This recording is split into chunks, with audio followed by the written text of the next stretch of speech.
three super important psychological concepts I think you need to be aware of before you start your entrepreneurial journey. One, understanding the herd. Two, understanding the roller coaster. And three, understanding when to be open-minded, when to be closed-minded, and the importance of having a fixed long-term vision, but a flexible short-term understanding of what you're going to need to do to get to where you want to be. So let's get started.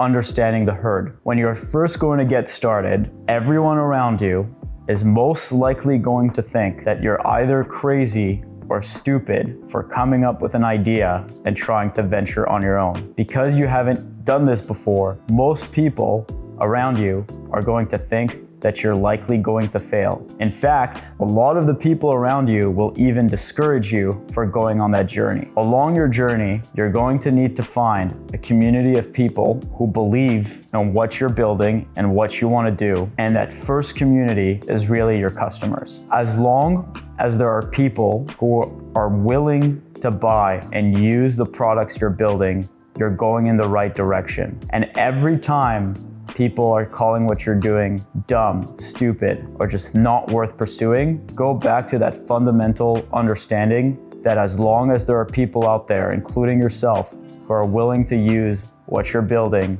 you're on the right track. While you're building, what you're going to experience is just a complete roller coaster of ups and downs on the journey. It's easy to be strong during the ups. It's easy to feel like you want to keep going when you're getting big customer wins, when investors want to write you a check. But the real founders, the real leaders are tested during the downtimes. And most of running a company is actually a lot more downs than ups. Once in a while, you'll get some crazy ups, but most of the time you're in the downtimes. And it's very, very important that you have the mental resilience to know that you can get yourself out of the downs and that you can overcome the challenges that come your way. For example, when we were building Parker, for the first 2 years, we were working on a business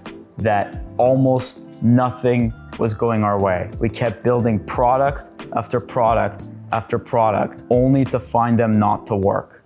And eventually, we came to the realization that it would be up to us to make our idea and product come into reality, and that we would have to weather the ups and downs of the journey to see it through. And that is just the reality you face when you're building. As you're building, when people are going to challenge what you're doing, there's always going to be the temptation to change your mind or to resist what others are saying. And so you're going to need to know when to be open-minded and closed-minded. You need to be closed-minded on the idea that you're going to make it happen and you're going to succeed. You need to have a strong vision for the future of where you're going to want to go, but where you want to have flexibility is on the how. You need to be flexible and open-minded on how you're going to achieve your goal.